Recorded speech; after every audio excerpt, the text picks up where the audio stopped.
Assalamualaikum warahmatullahi wabarakatuh. Perkenalkan, nama saya Muhammad Topan Ananta Andriana dari Akuntansi 4A.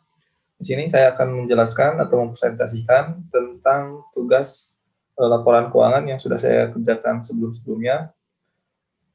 Jadi laporan keuangan yang saya kerjakan ini adalah dari perusahaan PT Malindo Feedmill Tbk yang merupakan perusahaan yang bergerak dari sektor peternakan. Jadi laporan keuangan ini atau perusahaan ini sudah terdaftar di Bursa Efek Indonesia, artinya laporan keuangannya sudah bisa kita download di situs www.idx.co.id. Lalu laporan keuangan yang saya kerjakan ini ada 5 tahun, dari tahun 2015 sampai 2019, dan dalam satuan ribuan rupiah. Oke, langsung saja. Yang pertama ini ada neraca keuangan konsolidasian. Jadi nilai neraca ini sudah ada di laporan keuangannya. Jadi saya tinggal memindahkannya saja ke kolom-kolom yang ada di sini. Lalu untuk ini adalah rasio perbandingannya.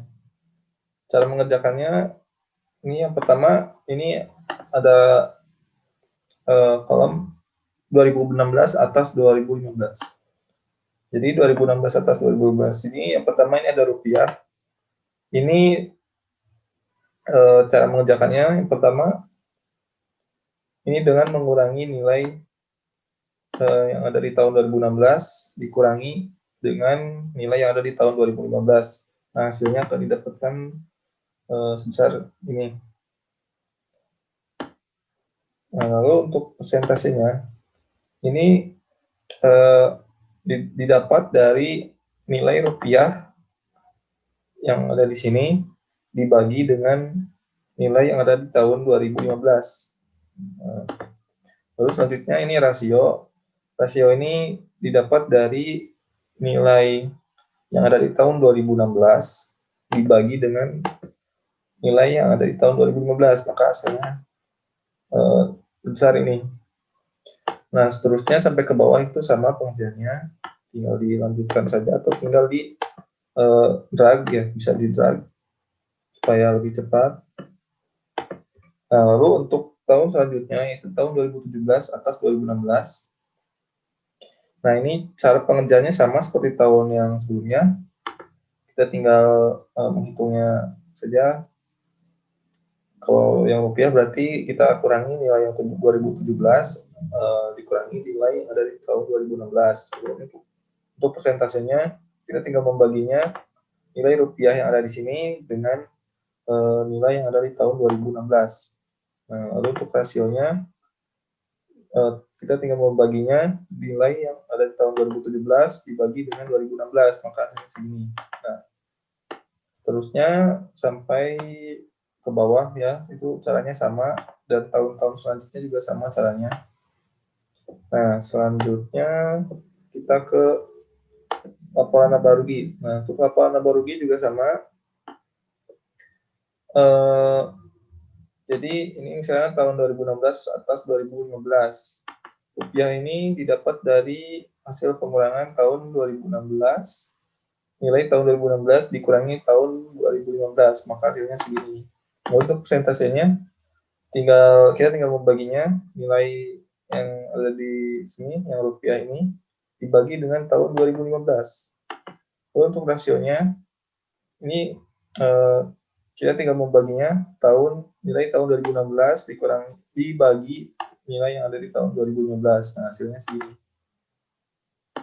Nah, seterusnya ya sampai ke bawah, dan tahun-tahun selanjutnya pun sama caranya.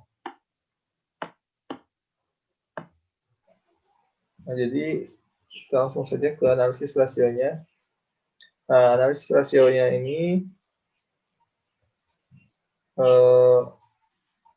jadi analisis rasionya ini ada 4 rasio. Yang pertama ada rasio likuiditas, yang kedua rasio leverage, yang ketiga rasio aktivitas, dan terakhir rasio profitabilitas.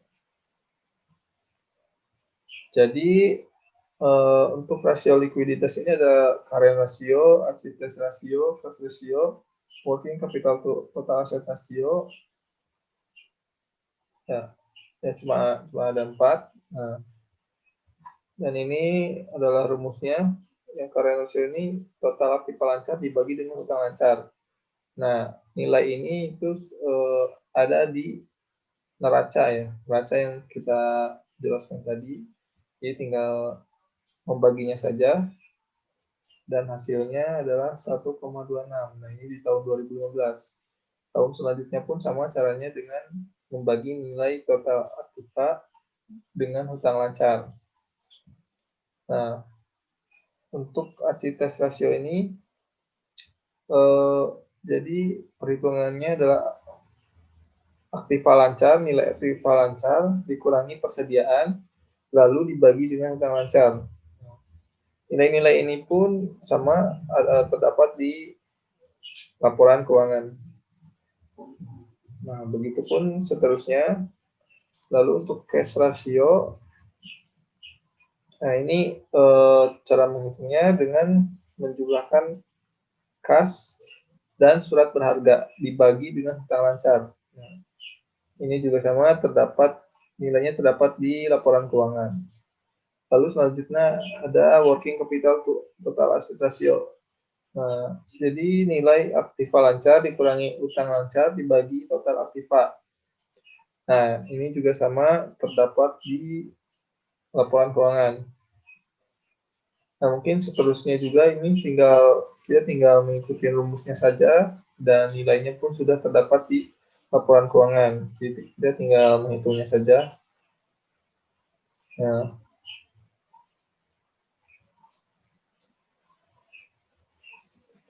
oke, selanjutnya ini ada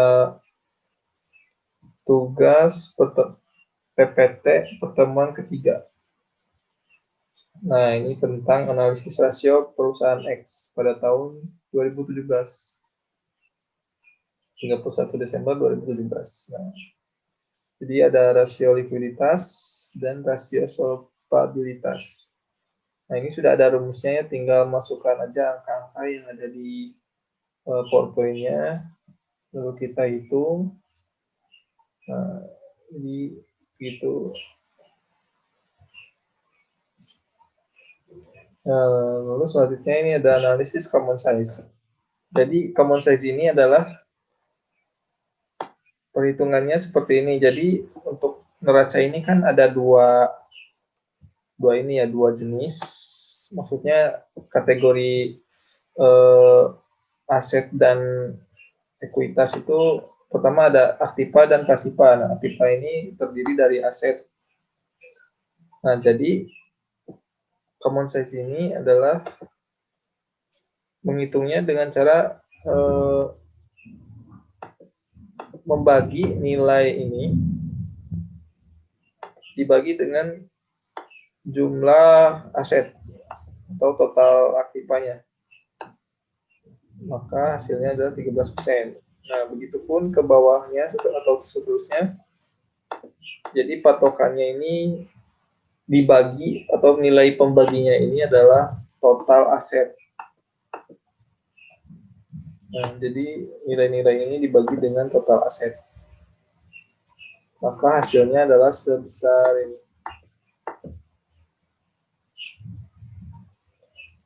Nah, begitupun tahun selanjutnya. Jadi analisis common size ini tinggal membaginya dengan ya kalau ininya akun aktiva berarti dibaginya dengan total aset atau total aktiva.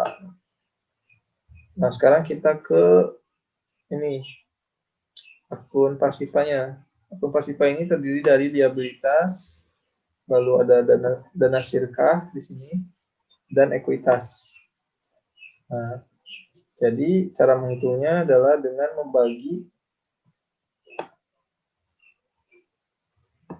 membagi nilai ini atau membagi nilai ini dengan total atau jumlah liabilitas, dana sirka, dan ekuitas. Nah, jadi untuk akun-akun Pasifa ini, pembaginya ini adalah total atau jumlah liabilitas, dana sirka, dan ekuitas. Nah, maka hasilnya adalah segini.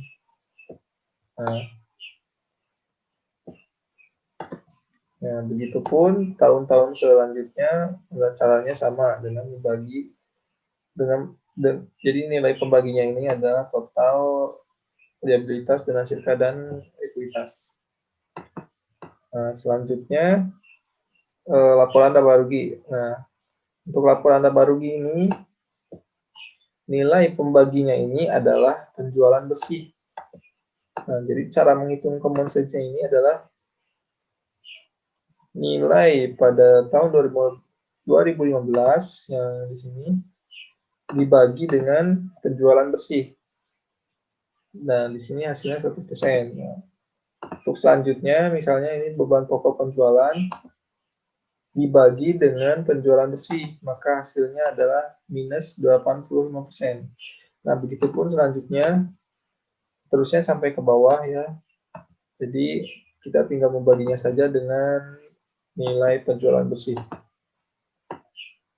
Nah, mungkin itu tentang analisis common size. Selanjutnya ada analisis trend. Nah, analisis trend ini cara menghitungnya adalah ini dengan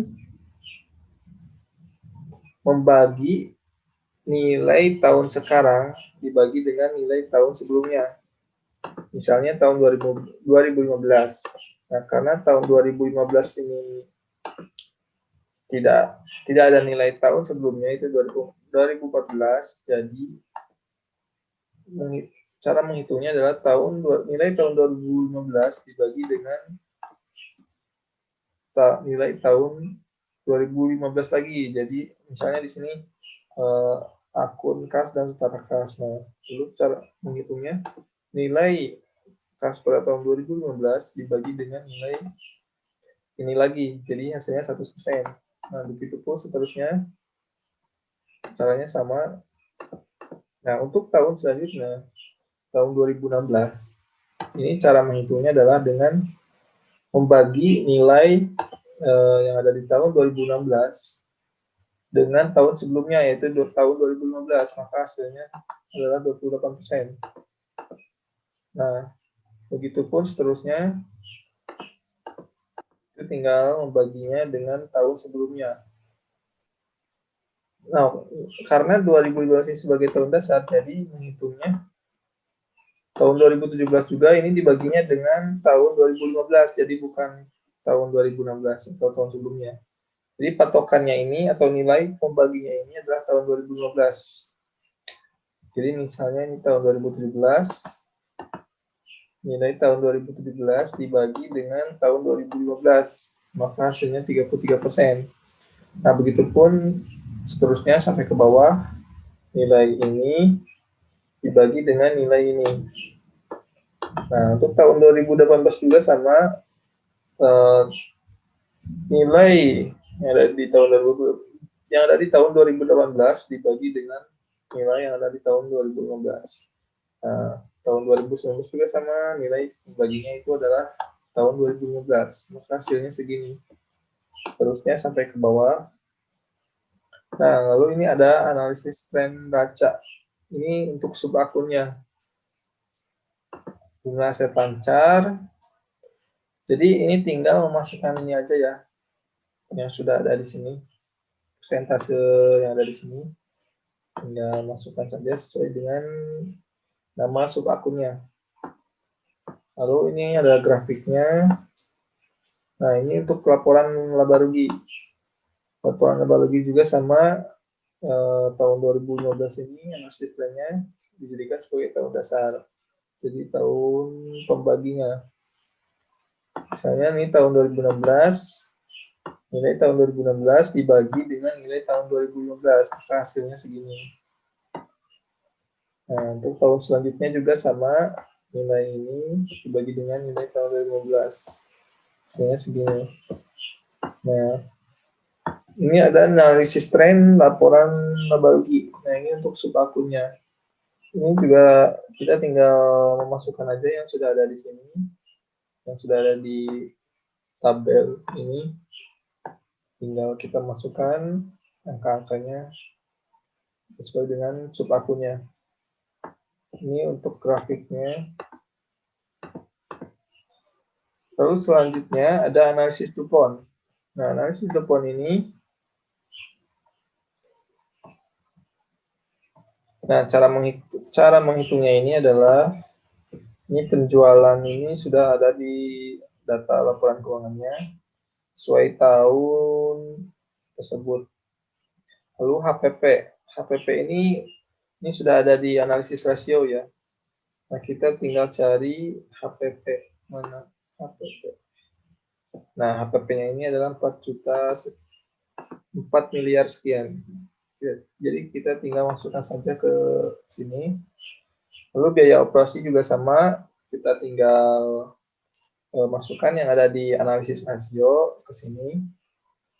Lalu pajak juga sama, aset lancar, dan seterusnya sampai ke bawah sini. Nah, lalu di sini untuk baris ke selanjutnya, EAT ini juga sama, ada di analisis rasio.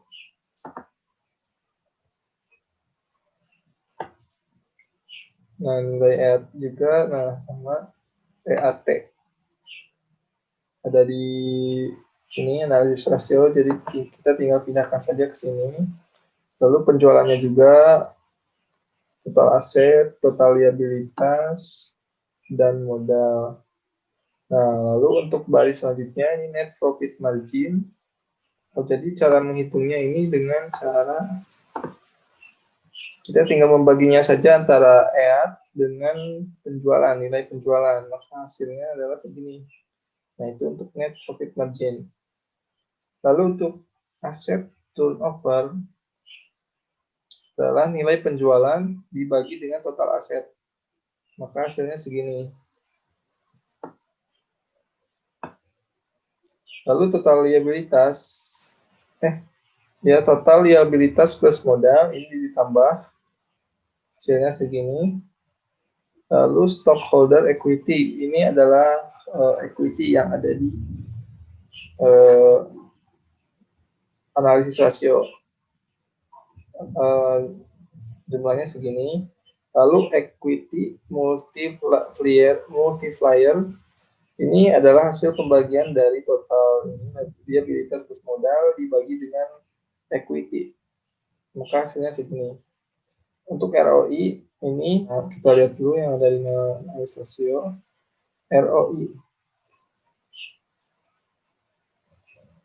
ROI ini cara menghitungnya adalah dengan jadi EAT dikali 100% lalu dibagi dengan total aktiva, maka hasilnya minus 1,57%.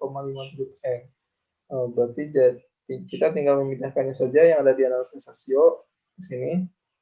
Lalu untuk ROE-nya itu juga sama, ada di analisis rasio. Nah, sebesar minus 7,73%. Jadi kita tinggal memindahkannya saja.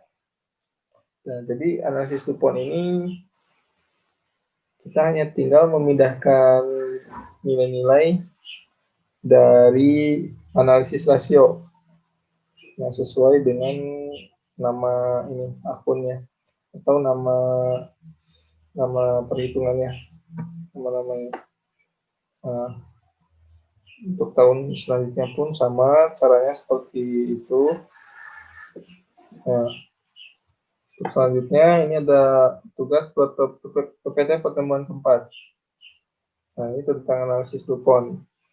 Nah, caranya pun sama seperti tadi, sesuai dengan data yang ada di PPT. Lalu selanjutnya ada analisis cross section. Analisis cross section ini jadi ini ada listed share atau saham yang beredar dari tahun ke tahun ini sama ya, nilai saham yang beredar ini sama. sebanyak 2.238.750.000. Lalu ada total likuiditas, ini juga ini terdapat di ini ya, di laporan keuangannya. Kita tinggal pindahkan saja ke sini. Lalu nilai buku. Nah, nilai buku ini didapat dari nilai ekuitas dibagi dengan listed share atau saham yang beredar. Lalu untuk return of asset atau ROA, ini sudah ada di analisis rasio. Kita tinggal pindahkan saja. Nah, lalu untuk perhitungan cross sectionnya, ini ROA kita tinggal pindahkan dari yang ada di sini ke sini. Lalu nilai bukunya juga total. Lalu totalnya kita tinggal tambahkan saja, maka hasilnya segini. Lalu rata-rata aritmatikanya ini didapat dari hasil pembagian antara total ROA dengan jumlah tahun ya. Ini ada 5. Jadi tinggal 23,82% dibagi dengan 5, maka hasilnya segini. Begitupun dengan nilai buku, ini tinggal hasil ini dibagi dengan 5. Lalu untuk rata-rata tertimbang, nah ini adalah hasil dari ROA tahun 2015 dibagi dengan total ROA-nya. Maka hasilnya adalah segini, 7,68%. Ini untuk tahun 2015. Nah, untuk tahun selanjutnya ini tahun 2016, 2017, 18, dan 19. Nah, untuk nilai buku juga sama, jadi tinggal kita membaginya antara tahun 2015 dengan total nilai bukunya, maka hasilnya segini. Nah, untuk tahun selanjutnya ini hasilnya. Lalu untuk mediannya, ini rumusnya adalah dengan ya, kita tinggal tulis saja rumusnya, maka hasilnya segini. Nah, untuk nilai bukunya juga sama. Lalu selanjutnya adalah analisis time series. Nah, analisis time series ini caranya adalah, nah ini penjualan. Penjualan ini kita tinggal pindahkan saja yang ada di analisis rasio atau di laporan keuangannya untuk tahun 2015 sampai 2019, lalu ditotalkan hasilnya segini. Ini kode X ya, jadi perhitungannya seperti ini. Min 2, min 1, 0, 1, 2. Nah, ini kolom Y kali X. Tinggal ini aja, Y dikali nilai Y dikali nilai X-nya. Hasilnya segini. Lalu ini X2. X2 adalah perhitungan dari ini. Nilai X dikali, misalnya min 2 dikali min 2 lagi. Nah, maka hasilnya adalah 4. Dan seterusnya. Lalu totalnya adalah 10 untuk X2-nya. Nah, ini untuk A sama dengan jumlah Y dibagi N. N ini adalah jumlah ini ya, jumlah nilainya. Ada 5, berarti 5 tahun. Nah, jumlah Y sebanyak 29 sekian dibagi dengan 5. Hasilnya segini. Nah, untuk yang B, ini jumlah Y kali X sebesar ini, lalu dibagi 10. Dibagi X2. X2, total X2 ini 10. Jadi 6.822.208 dibagi 10 hasilnya segini.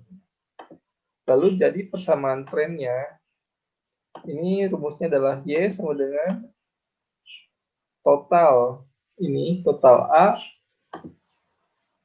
lalu ditambah total B dikali X. Nah, jadi X-nya ini adalah nilai ini, kode ini. Nah, min 2, min 1, 0, 1, dan 2. Nah, kita hitung di sini sekarang. Ini untuk penjualannya ya, kita tinggal pindahkan di nilai yang tadi, yang ada di analisis rasio atau di laporan keuangan. Untuk data Y-nya, ini pakai rumus ini ya. Rumus ini. Nah, tinggal kita kalikan dengan min 2. Jadi 682.800.221 dikali min 2, hasilnya kita tambahkan dengan ini, nilai ini. Maka hasilnya adalah segini. Nah, dan seterusnya. Caranya sama. Tapi hanya nilai ininya saja yang beda ya, nilai X-nya. Ini untuk 2015 ini min 2, lalu 2016 min 1, 2017 0, 2018 1, dan 2019 2. Nah, itu caranya. Ini untuk grafiknya. Nah, selanjutnya ini adalah analisis CSR. Nah, jadi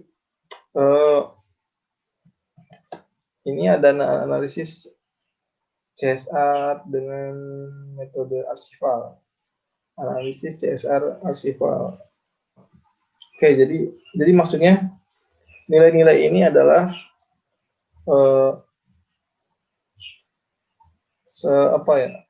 jadi semacam pembobotannya. Jadi untuk kalau nilainya 1 itu adalah pengungkapannya ada di laporan keuangan. Lalu untuk nilainya nomor 2 ini itu hanya disertai dengan penjelasannya saja. Kalau nilainya 3 itu ada gambarnya, disertai dengan gambar. Lalu untuk nilai 4 itu adalah disertai dengan grafik. Nah, oke, jadi sesuai dengan ini aspek-aspek di sini, saya menyamakannya dengan yang ada di laporan keuangan dengan CSR perusahaannya dan didapat atau diraih dengan penilaiannya sebagai berikut. Nah, lalu untuk 0 ini artinya ini tidak ada ya, atau tidak dijelaskan di laporan keuangannya. Jadi saya beri nilai 0. Lalu begitupun untuk selanjutnya.